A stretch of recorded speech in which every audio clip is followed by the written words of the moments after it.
Buenas tardes. Continuamos el estudio del compendio de la doctrina secreta para en la página 92,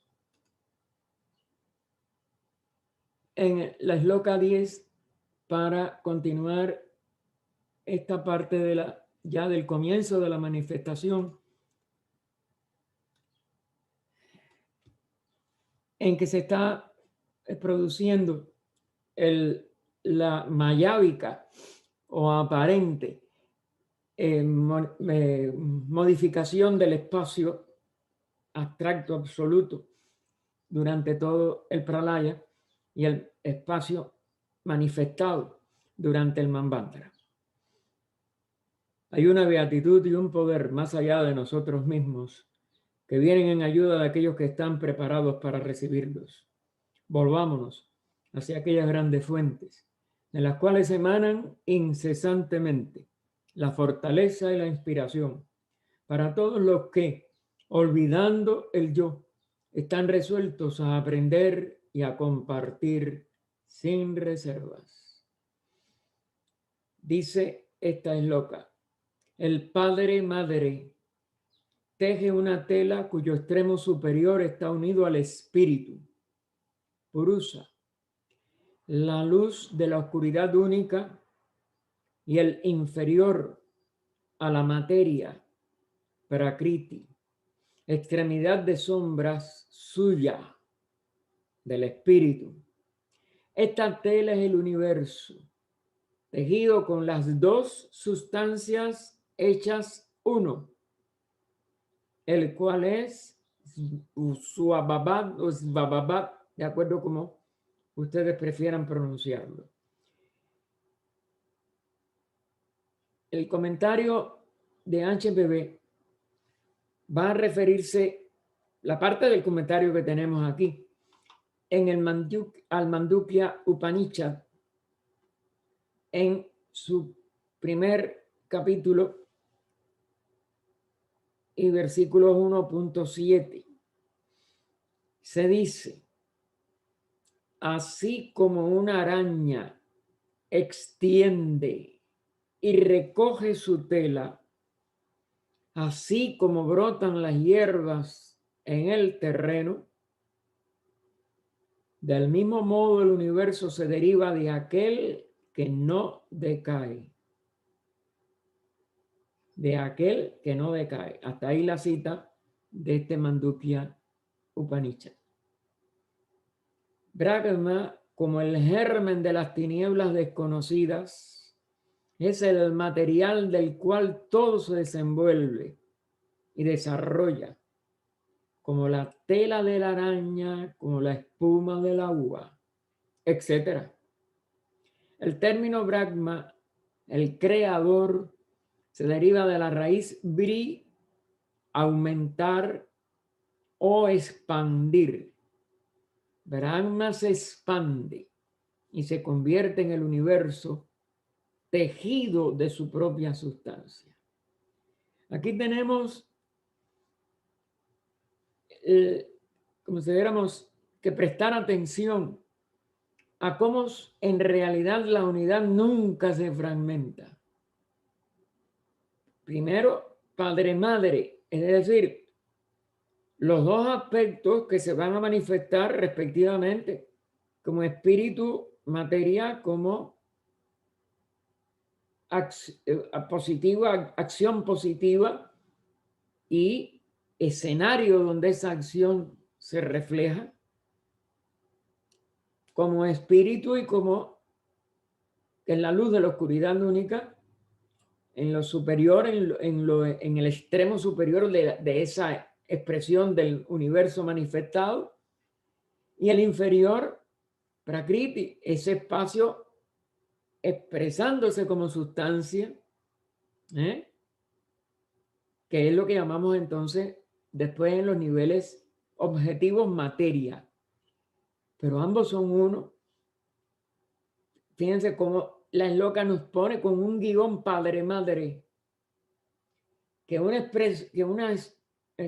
aspecto se exprese como el espíritu, como padre, como inteligencia como luz, etcétera, no significa que la madre, el espacio, la materia, las expresiones reflejadas, que son sus sombras, pues nada más que es del mismo espíritu, sombra del mismo espíritu, sombra suya.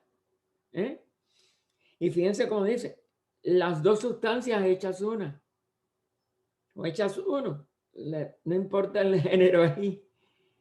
Es decir, que nunca los dos se separan, que nunca los dos están como dos opuestos, sino que son lo mismo aparentemente polarizados.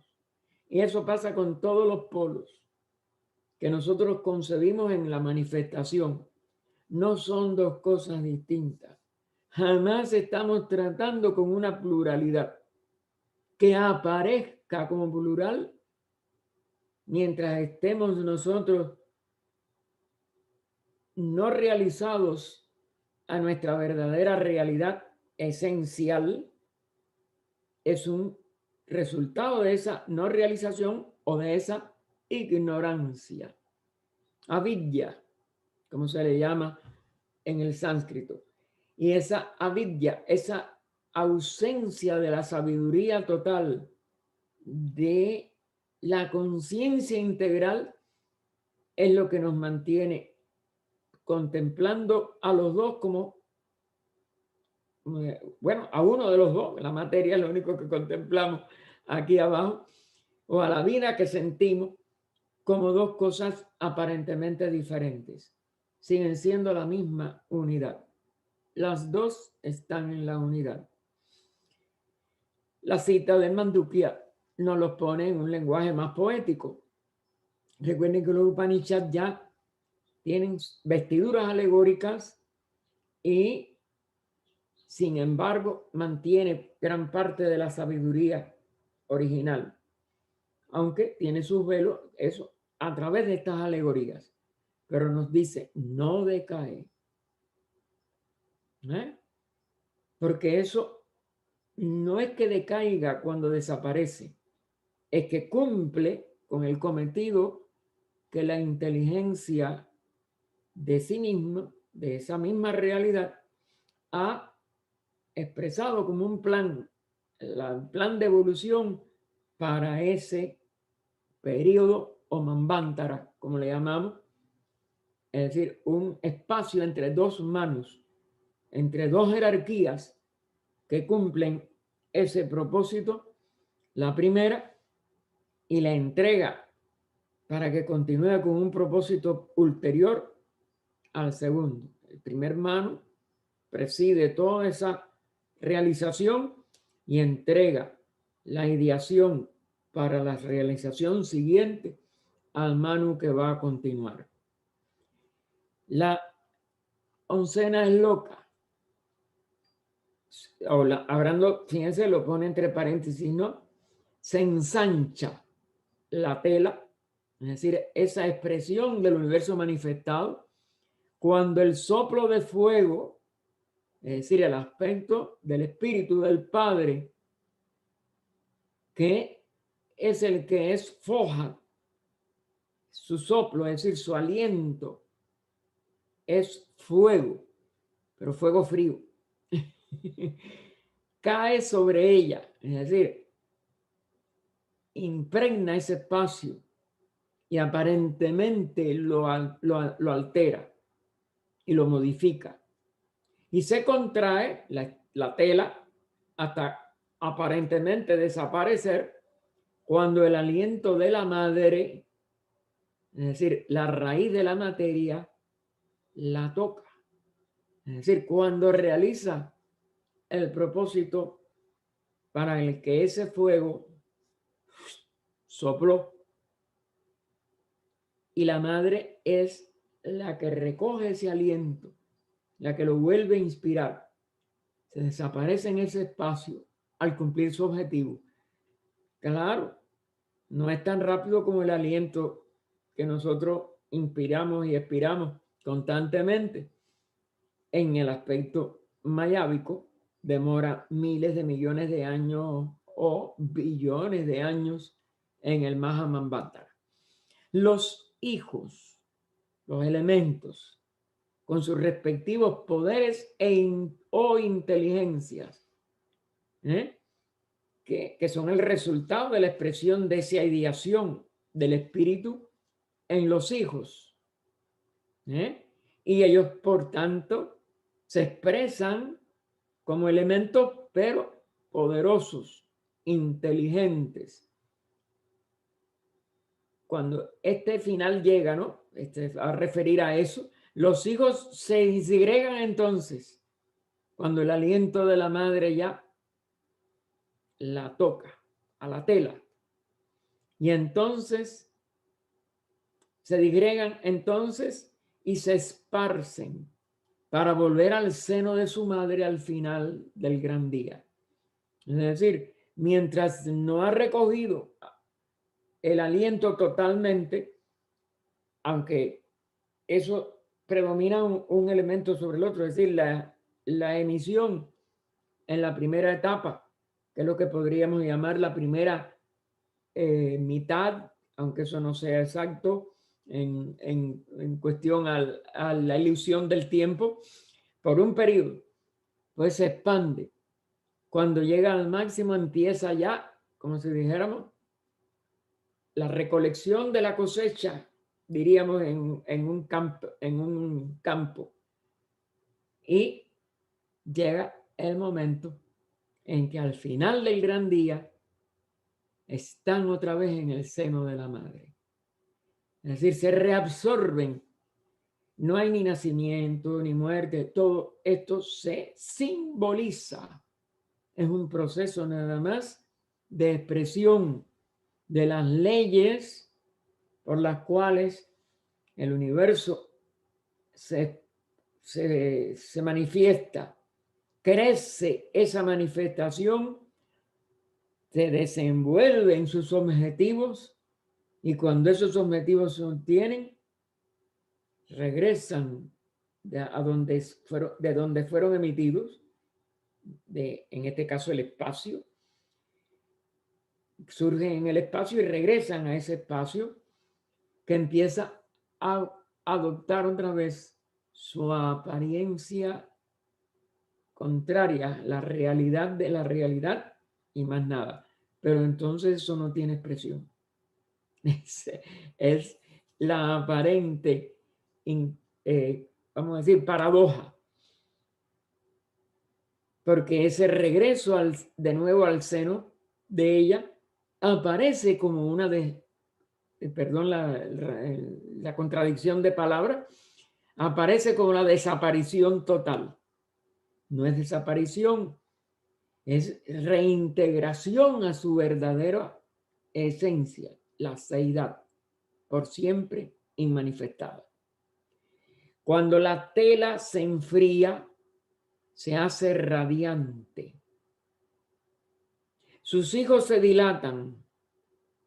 Es decir, aunque es un soplo de fuego, ella se hace radiante en un sentido comparativo de enfriamiento, es decir, de posibilitación de expresiones cada vez más materiales que no sucumban al fuego original, vamos a decir, que no es adecuado para la expresión, sobre todo en el plano físico, de lo que llamamos la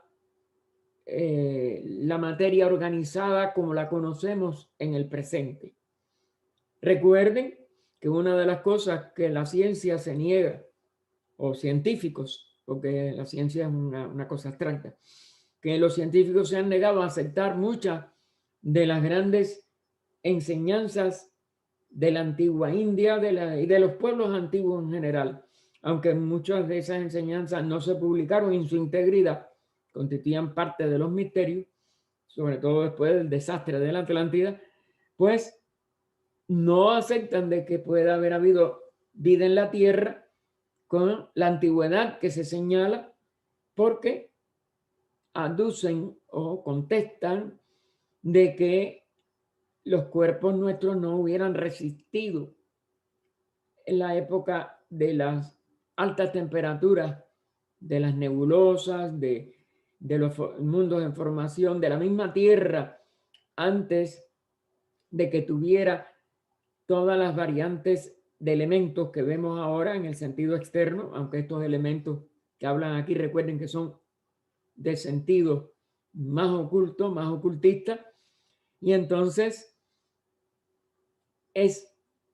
sería cierto si desde el principio la humanidad tuviera que portar los cuerpos que portamos nosotros ahora, pero eso nada más que fue hasta en esta cuarta ronda y en épocas en que ya la Tierra tenía entonces lo que se llama en el estudio de antropogénesis, pues las incrustaciones, es decir, que ya tenía rocas, ya tenía, es decir, se fue diferenciando los niveles sólidos, líquidos, gaseosos de la Tierra y se fueron estabilizando para que pudiéramos existir con estos cuerpos que tenemos ahora, que tienen sobre todo sistema óseo, sistemas linfáticos, sanguíneos, etcétera, y respiramos, es decir, que tenemos los tres niveles más reconocidos de la materia física, sólida, líquida y gaseosa, y que ella es afectada por temperatura. Pero ni aún la primera raza humana de esta misma cuarta ronda fue afectada por por esos cambios. No podía ser ni ahogada, ni quemada, ni enterrada. Era un cuerpo totalmente inmune a estas variantes de los tres niveles inferiores, sólido, líquido y gaseoso, en su estructura o en su destrucción. Sus hijos se dilatan y contraen dentro de sí mismos. Es decir, de ahí viene que todas las escrituras de la antigüedad hablan de gigantes enormes y se ha comprobado que los animales, esos gigantes existieron, pero se niega que la humanidad haya tenido ellos, aunque las escrituras mismas de religiones dogmáticas, etcétera, lo contengan, la lucha de los titanes, los gigantes, etcétera, pues era porque eran cuerpos mucho más sutiles, porque eran cuerpos mucho menos pesados que se podían mover a pesar de esos enormes tamaños sin gran dificultad. En cuanto se fue llegando a nuestros estados actuales de expresión material, pues la humanidad fue perdiendo en estatura y ahora lo que irá reganando en estatura según lleguemos a las dos razas que nos faltan en esta cuarta ronda y en este periodo mundial sobre esta tierra.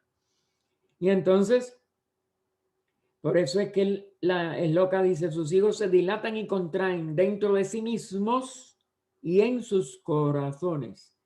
Es decir, y en la capacidad de expresar la vida. Porque aquí este corazón es un símbolo del amor, de la unidad que tiene que volver a reinar entre los seres, porque toda esa dilatación dio origen a nuestra ignorancia, a luchar unos contra otros, que todavía lamentablemente, a pesar de que gran parte de la humanidad ya tiene sentido de solidaridad y de otras cosas, sin embargo, por meras opiniones, nuestros corazones fallan.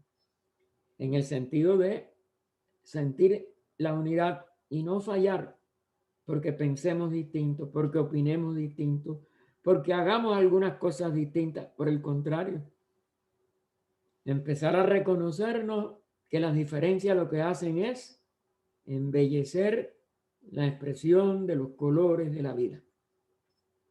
Y en vez de tomarla como punto de apoyo para mantener lo que ya en instituciones humanas llamamos la fraternidad universal como el paso previo al reconocimiento de la unidad de toda la vida, todavía, lamentablemente, seguimos por esas superficiales apariencias, no reconociendo que somos uno y que lo que hagamos de daño a uno, aún en un pensamiento fugaz, lo estamos haciendo a nosotros mismos y al todo.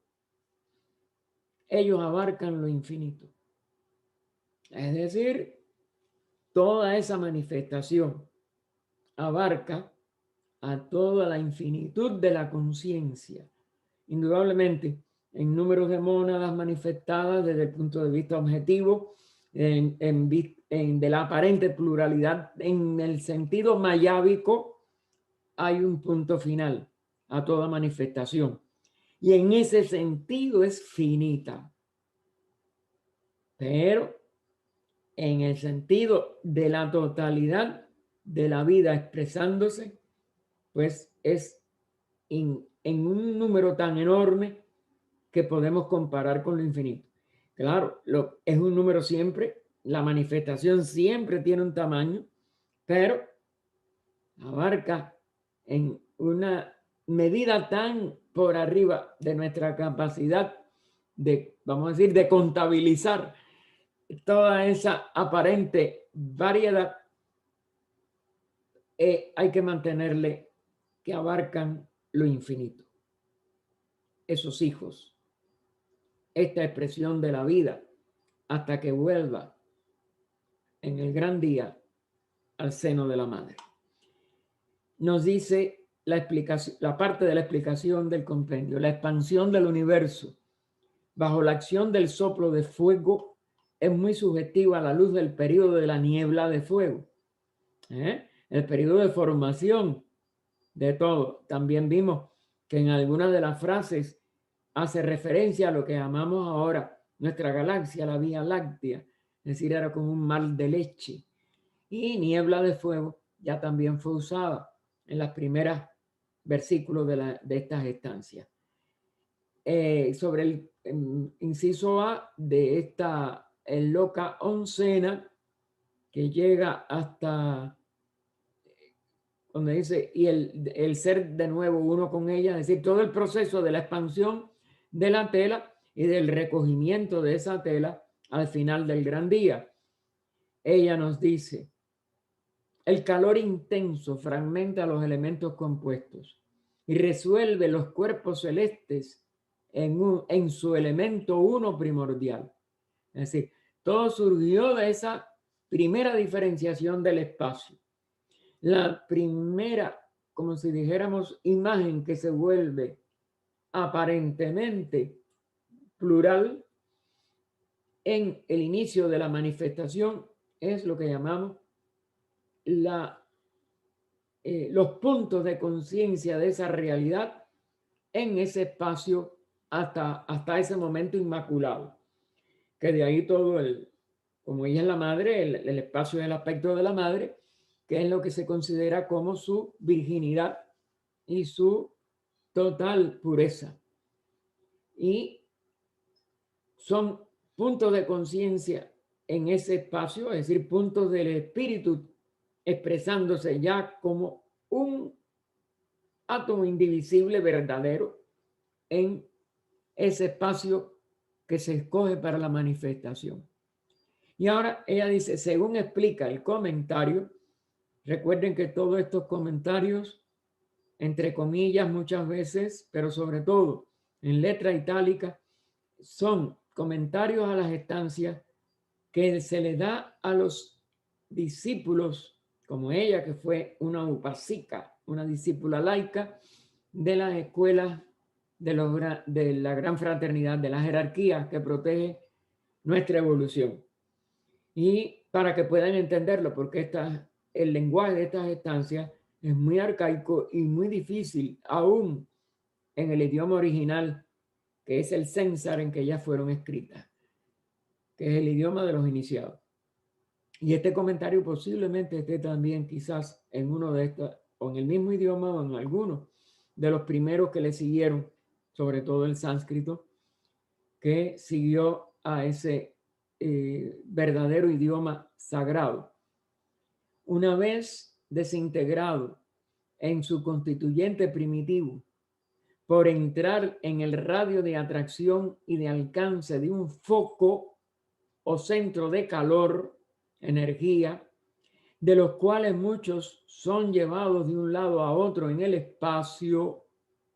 Un cuerpo, ya sea vivo o muerto, será vaporizado será vaporizado y mantenido en el seno de la madre hasta que Fohat, recogiendo unos cuantos de los agregados de materia cósmica, o sea, las nebulosas de los astrónomos nuestros, lo ponga de nuevo en movimiento, dándoles un impulso, desarrolla el calor requerido y entonces le abandone para que siga su propio nuevo desarrollo. Recuerden que no hay un solo Manvantara total sin vamos a decir, sin subperiodos o subciclos en que desaparecen por un tiempo o un sistema planetario o un sistema solar o hasta galaxias enteras y vuelven a reaparecer porque los ciclos de vida de esos sistemas planetarios, solares y aún galácticos son menores que el total de toda la realidad universal. Y por ello, muchas de estas expresiones son mantenidas en lo que vamos allá, y ella estudió, ella llegó veremos en alguna de estas estancias, lo que cuando se hable de la cadena terrestre, que es una reencarnación del logos planetario que tuvo encarnaciones anteriores, y la última antes de la nuestra fue la lunar, pues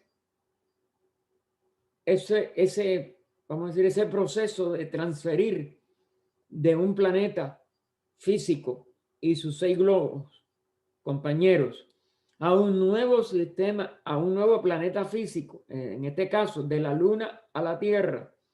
Eso se hace por un proceso que en el espacio se le llama activación por Fohat, como es natural, por el espíritu, por el calor del espíritu, por la conciencia del espíritu, en un punto interno del espacio, de este espacio abstracto, que objetiva un nuevo globo o un nuevo planeta físico o un nuevo globo de los planetas no físicos.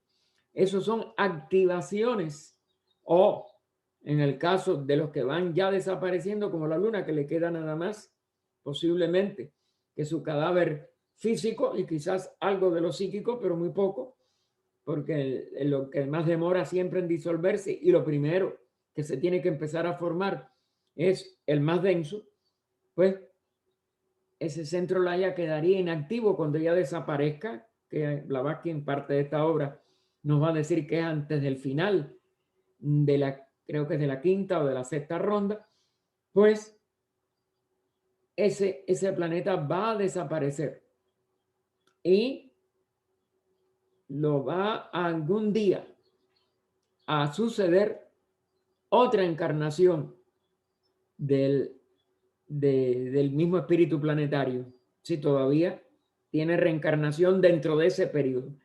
Y ese proceso es como 2 centros de una elipse. Un centro Laya se activa y el otro queda inactivo. Y cuando el que está activado se vaya a desactivar, va a surgir otro en ese que ya estaba inactivo. Y así es como se renueva dentro de cualquier sistema las expresiones de sus globos, planetas y por tanto de las jerarquías de seres que se activan para traer las mónadas que van a evolucionar en ese periodo, como nosotros que estamos evolucionando en este planeta Tierra. El inciso B nos dice la expansión y contracción de la tela. Esto es el material de mundos o átomos. ¿Ven? Siempre se le llama átomo a la primera modificación del espacio. Es primordial y es el que va a dar origen a combinaciones, es decir, a expresiones de la ley por la cual la organización de esa vida en la forma en formas de distintos reinos, de distintos alcances, etcétera, se van a expresar. Como eso ya no se subdivide más, es de la primera y la última expresión de diferenciación, se le llama átomo, porque no puede tener nada más pequeño y nada más que puede organizar entre ellos mismos, porque ellos nunca dejan de ser eso, lo más pequeño. El átomo primordial es un concepto fundamental del ocultismo antiguo y fue mantenido por todos los grandes iniciados de todas las civilizaciones.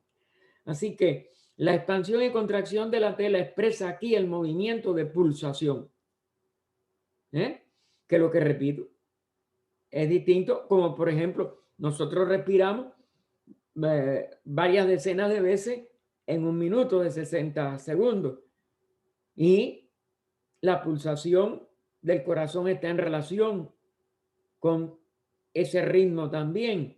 Es decir, nuestro corazón hace diástoles y sístoles también en una medida parecida, que se acelera si estamos en un ejercicio violento, que disminuye en reposo. Otras pulsaciones son más, consideramos, más estables, y las pulsaciones de estos ciclos están regidas por leyes que están expresadas de una manera exacta en las antiguas escuelas de iniciación, para llegar a perfeccionar nuestra conciencia en este y en todos los mundos manifestados. Así que expresa aquí el movimiento de pulsación, porque es la contracción y expansión, es decir, diástole, sístole, regular del océano infinito, como es de nuestro corazón, diástole, sístole, y como es en el sol, lo que el latido del sol dura completarse 11 años. Esos son lo que llamamos de las manchas solares. No es nada más, según el ocultismo, que la respiración de nuestro astro rey, que también respira y que también se contrae y también se dilata. Así que contracción y expansión regular del océano infinito, total, todo está latiendo en todo el cosmos y sin orilla, océano infinito y sin orilla de lo que podemos llamar el noúmeno, causa de la materia emanada por Svababat o Svababat, que es el nombre que nos dio al final de esta loca, lo que causa la vibración universal de los átomos. Ese nombre es un nombre de esta antigua filosofía esotérica o doctrina esotérica que adquirió, por ejemplo, en el hinduismo otras acepciones. Se le llama a veces el logos, se le llama por varias, vamos a decir, varias palabras, el verbo, ¿no? En la vibración, pero todo tiene que ver con la vibración. Esa emanación de la sustancia, primero materia, después, es causada por estas vibraciones también que llamamos átomos. Y es lo que está llegando la ciencia. Las partículas subatómicas, algunas de ellas son tan escasas de sustancia, porque ya no la pueden considerar ni como materia, que nada más que se expresan como vibración o energía eléctrica. Pero es lo mismo y todo es lo mismo. Pero también sugiere algo más, es decir, esta vibración universal también sugiere algo más, y su latido, es decir, su contracción y dilatación o diástole y sístole, prueba que los antiguos conocían, porque estas son locas y estancias de una antigüedad para nosotros inconcebible. Conocían lo que en la actualidad es un enigma para muchos sabios y que solamente el siglo XX empezó a tratar de concebir y de comprobar, porque la teoría de la relatividad y todo necesitó de muchos años para ser aceptada y para ser comprobada.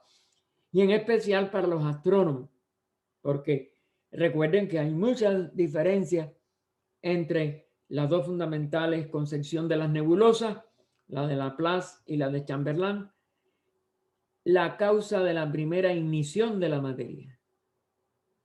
¿Cómo se produce? Porque ellos creen que hay una primera. No saben que es un proceso infinito y eterno. Que lo que se alterna, pero no es como un organismo de un ser que empieza y termina cuando la vida se escapa de ese cuerpo o la persona muere, como decimos nosotros, aunque no hay muerte, sino que es un proceso eterno en la realidad de todo el universo que no ha tenido una primera contracción, ni una, o dilatación, ni una primera contracción. Es decir, dilatación primero, contracción después, sino que eso es infinito, como la expresión de este universo es uno más de una serie que no ha tenido principio y que no tendrá fin. La causa es de esa primera ignición, entonces la ven cómo puede surgir calor de un estado donde no había nada. Y entonces dice la paradoja del calor producido por la contracción refrigerante y otros enigmas cósmicos semejantes. Es decir, que si ellos lo ven desde el punto de vista físico nada más, sería imposible explicar la aparente paradoja, no es una paradoja real, de un calor, producido por la contracción refrigerante y otros enigmas cósmicos semejantes. Todas las variantes del espacio, en un sentido, como no hay un primero ni hay un último, ellos le buscan un origen en una primera ignición. Y eso nada más que es una alternación de un ritmo eterno, el de Manvantara Pralaya. Continúa este resumen de la explicación de la esloka, pues, o comentario. Pues indica de una manera inequívoca que los antiguos poseían conocimiento de tales fenómenos. Existe calor interno y calor externo en cada átomo. El hálito del Padre, espíritu, y el hálito o calor de la madre, la materia. Porque como los dos nunca se separan, no puede haber habido una primera causa de ignición, sino lo que hay es una alternación de la fusión del Padre-Madre durante todo el descanso o Mahapralaya en sí mismos como una unidad inconcebible, pero inefable, la de la seidad, y una expresión cíclica en que se expande y los dos, con el aparente predominio de uno o del otro, manejan ese proceso que llamamos la manifestación y el plan de evolución de los seres manifestados. Entonces, vuelvo a citar, esto está entre comillas, existe calor interno y calor externo en cada átomo, el hálito del Padre y el hálito de la Madre. Cerrando las comillas, dicen los comentarios manuscritos a lo que la escritora ha tenido acceso. Y ellos dan explicaciones que demuestran que es errónea la teoría de la extinción de los fuegos solares por pérdida de calor debida a la radiación. Eso nada más que es aplicable al calor en el nivel físico y en las leyes físicas que dentro de esta manifestación manvantárica les parece a ellos es la verdadera causa y que ven disminuir o ven aumentar de acuerdo al combustible que se use, etcétera, etcétera, etcétera. Pero eso no es así. En la realidad, en que el padre y la madre nunca se separan, ni aún durante la manifestación, y no hay una posibilidad de que el espíritu pueda perder la capacidad de expresarse o de materializarse en el espacio, porque es la condición intrínseca también del espacio. Y ahí termina la oncena loca. Pasemos a la duodécima. Entonces, Swababat envía Fohat a endurecer los átomos. Cada uno de los átomos es una parte de la tela, el universo, reflejando al Señor que existe por sí mismo, la luz primordial, como un espejo, cada cual a su vez viene a ser un mundo. Cada mundo no es nada más que un reflejo en ese espejo del espacio. Hay la llamada octava que nos dice, esto se dice en el sentido de que la llama de un fuego es inagotable y de que las luces del universo entero podrían ser encendidas por una simple vela sin disminuir su llama.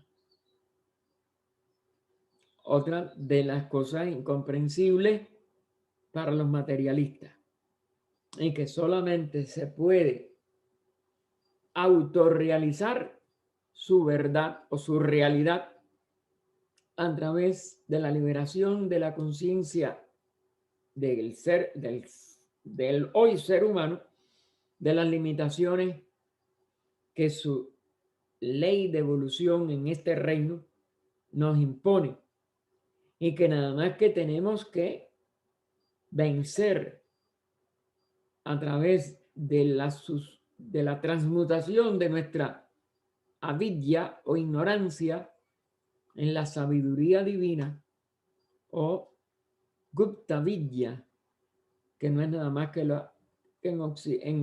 lo que en Grecia y en Occidente llamamos teosofía, sabiduría divina.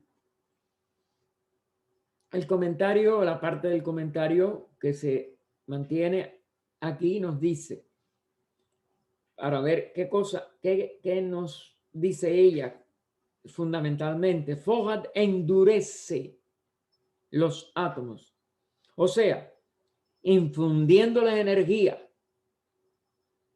del espíritu, la energía de la sabiduría de ese espíritu, esparce los átomos o la materia primordial. Y en los comentarios nos dicen, él se riega al esparcir la materia en forma de átomos, que es parte de estas locas. Se riega al esparcir la materia en forma de átomos. Por medio de Fohat se imprimen en la materia las ideas de la mente universal. Eso es lo que se esparce. La ideación del espíritu. O en el lenguaje de Platón en la República, los arquetipos. La idea es anterior en sí a esa expresión del espacio. Igual que la capacidad del espacio para expresar mayávicamente o reflejar mayávicamente las formas de esas ideas, la idea en sí, es decir, la expresión inteligente del espíritu que surge del plan de evolución o ideación cósmica o ideación manvantárica, ¿eh? Que es lo que se expresa en leyes, en los ciclos de expresión de esas leyes y la evolución de las criaturas que expresan ese espíritu a través de su inteligencia, de su capacidad que aprenden de manejar este espacio manifestado, que es lo que está la humanidad. Puede lograrse alguna ligera noción referente a la naturaleza de Foja de la denominación de electricidad cósmica, ¿eh? Que algunas veces se le aplica, pero en este caso a las propiedades comúnmente conocidas de la electricidad, que nada más que está en las propiedades del plano más constreñido de expresión de esa fuerza o de esa energía o de esa conciencia, lo que es conciencia. Pero en este caso a las propiedades comúnmente conocidas de la electricidad deben añadirse otras que incluyen inteligencia. Es decir, nosotros no hemos descubierto esa inteligencia de la electricidad. Nosotros descubrimos nada más que es una ley, parece una ley mecánica.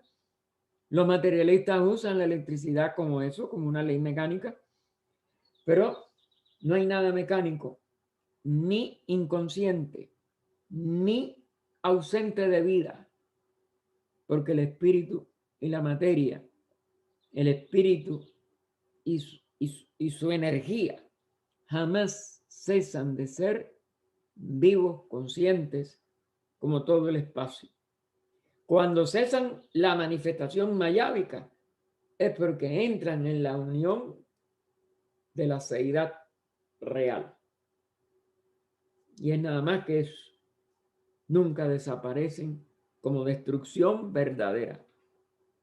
Las formas aparentemente son destruidas, pero son sencillamente reabsorbidas en su fuente de origen por haber cumplido la misión para la cual se manifestaron. Es interesante observar que la ciencia moderna ha llegado a la conclusión de que toda cerebración y actividad del cerebro son acompañadas por fenómenos eléctricos. Y eso cada vez se complica más, cada vez deja más estupefactos a todos los investigadores. Y por eso se sabe que no solo hay inteligencia y electricidad en el cerebro donde mejor se expresa físicamente la conciencia, pero que en todo lo que se pueda, como dijéramos, atender de la manifestación, no tan palpablemente y con la posibilidad de registrarlo con nuestros aparatos, los electroencefalógrafos sobre todo, existe electricidad. Los átomos físicos, que no son átomos, pero bueno, le seguimos llamando el nombre porque figúrense inventar un nuevo nombre. Los elementos que llamamos átomos del mundo físico, cuando son investigados, son también electricidad.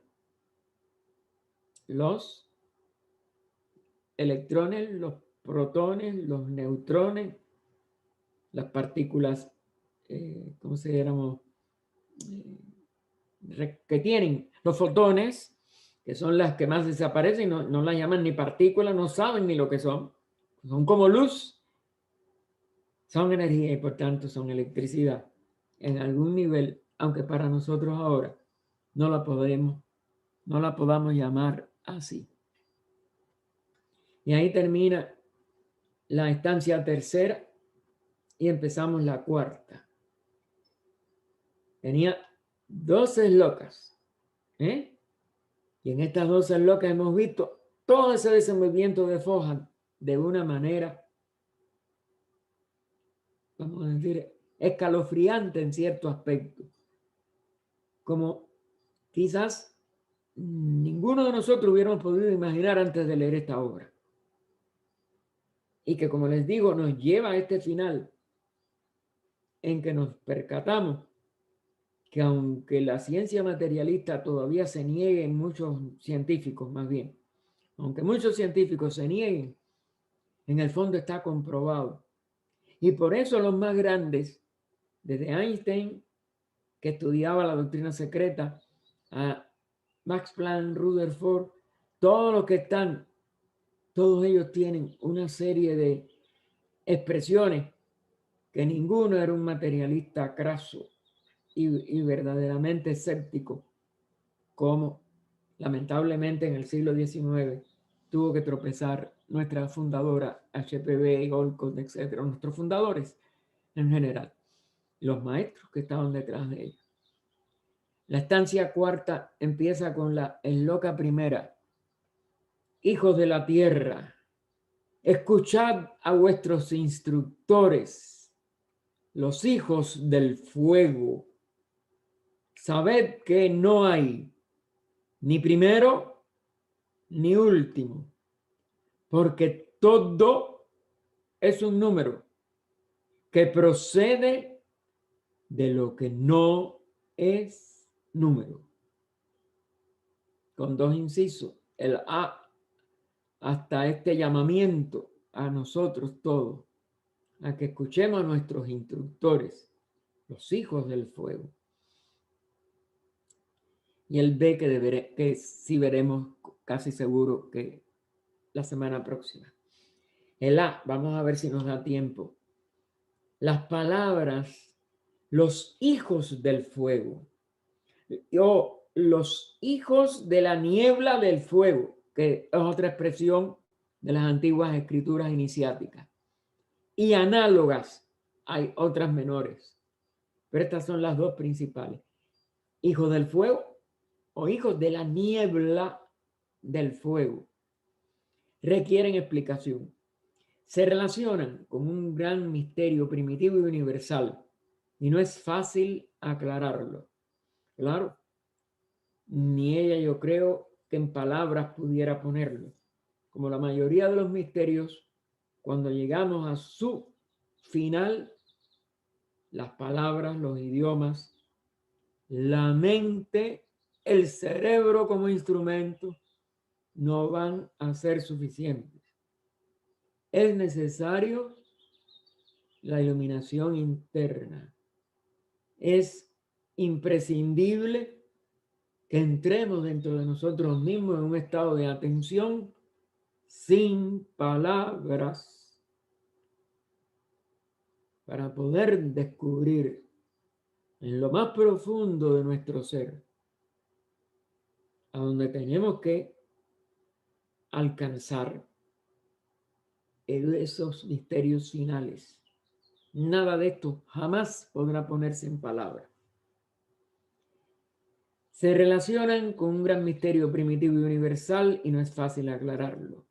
Estos nombres, fuego, llama, día, la quincena luminosa, etcétera, como humo, noche y así sucesivamente, que conducen tan solo al fin del sendero lunar, son incomprensibles sin conocimientos del esoterismo. Ustedes tienen, lo que no recuerdo ahora es alguna o de estancia decimosexta o decimoséptima, por ahí, al final de Bhagavad Gita. Y quizás no tan atrás. Pero bueno, yo soy muy malo para los números, hermano. Busquen en el Bhagavad Gita. Esto se expresa en el Bhagavad Gita así. Fuego, llama, día, la quincena luminosa. Es el tiempo en que los hombres que van a... No me acuerdo qué palabra usa, van a lo eterno. Humo, noche, la quincena oscura. Y así sucesivamente, porque también dan más, dan solo al fin del sendero lunar. Es decir, la muerte física con necesaria reencarnación. Y la otra, busquen en el Bhagavad Gita, verán estas mismas. HPV no inventó nada, las estancias no inventan nada, el Bhagavad Gita no inventó nada. Todo eso está. Y por eso los remito de aquí al punto de apoyo. Esa es una de las estancias más profundas, más bellas y más enigmáticas del diálogo entre Sri Krishna y Arjuna, el Bhagavad Gita. Lo que no me acuerdo la estancia exacta, pero búsquenla. Lo van a encontrar y se van a maravillar. Ellas son incomprensibles sin conocimiento del esoterismo. Y aún muchos lectores del Bhagavad Gita no han podido decir, no hemos podido sacar el último misterio porque es tan